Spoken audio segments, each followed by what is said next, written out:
Aquaman, directed by James Wan, the guy that brought you Saw, Dead Silence, Death Sentence, Insidious 1 and 2, The Conjuring 1 and 2, Fast and Furious 7, or known as Furious 7, and it led up to Aquaman. Wow! I was very skeptical about this film. That was before I really knew that James Wan was going to direct the movie.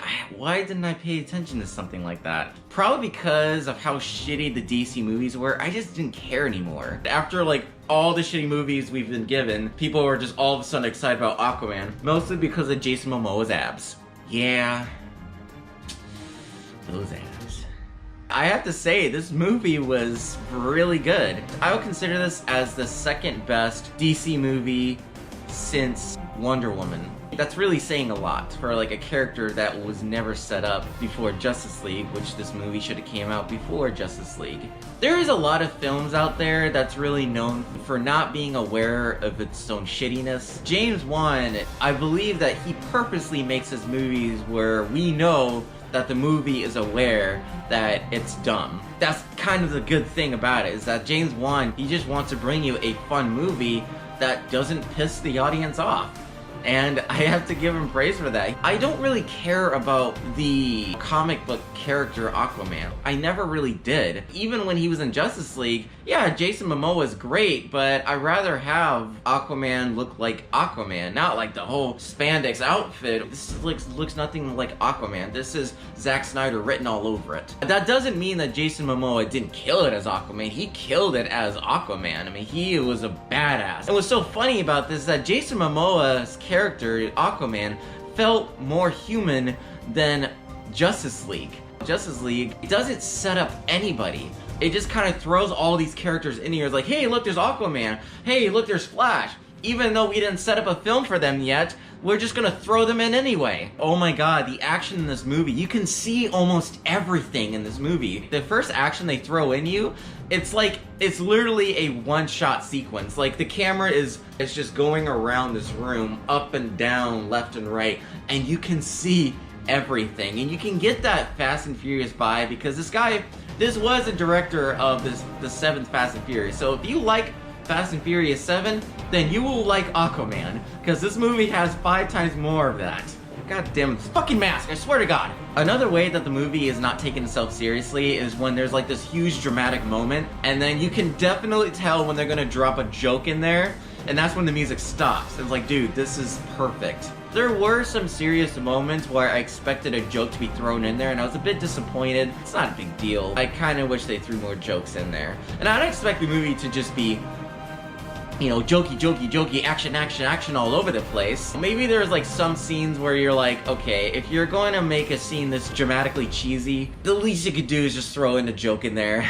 This is a really long movie too. I can't really see any part of the movie that could be cut out because the movie is all over the place. It's like, there's really not a moment where I could say, you know, this part is unnecessary, so cut this out, this part is unnecessary, cut this out.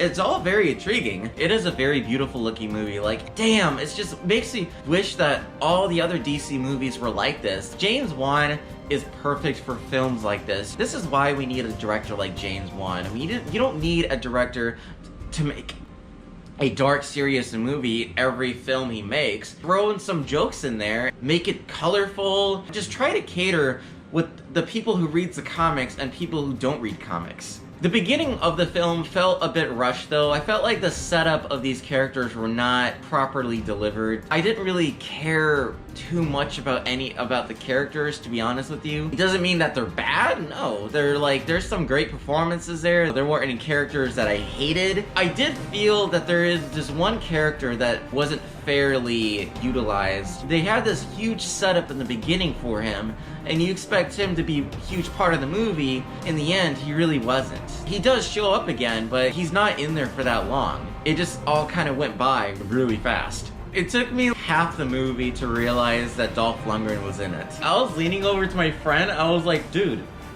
is that Dolph Lundgren? And then like another half hour, I was like, dude, I think that is Dolph Lundgren. And in the end of the movie, that is definitely Dolph Lundgren. Okay, I didn't say it that loud. I don't want to be rude in a theater. There's actually a lot of really good actors in this movie. I thought it was really weird to see them in this movie because I just didn't expect them, especially the Green Goblin. William Dafoe, is that how you say it? William Dafoe? He just always looks weird. God, why is he so skinny? Patrick Wilson as King Orm. At first, I was like, that guy looks so familiar.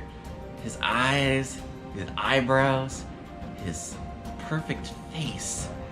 Oh my god, that's the dude from Insidious. I didn't even know his name at the time. I had to look it up. And this dude, Yao Adolf Melion II as Manta. Sorry, I can't pronounce her name. I'm sorry. I can't read your name. I'm sorry. I might actually go see it again. I mean, I will be honest. This is probably one of the best guilty pleasures ever. It's really harsh to call it a dumb movie, but it is, but in a good way. Cheesy dialogue, cheesy moments, cheesy action. It's still like a good movie. That's what you're gonna expect from Aquaman. It's a cheesy movie, but good at the same time. I'm surprisingly impressed with this movie. It was funny, it was fun, and I'm gonna give it an 8 out of 10. Some people didn't like his outfit, but I didn't mind it very much. I mean, yeah, they could probably change up the style a little bit. I will admit Zack Snyder's version was a little better, but if only they played this song as soon as he walked out with that suit.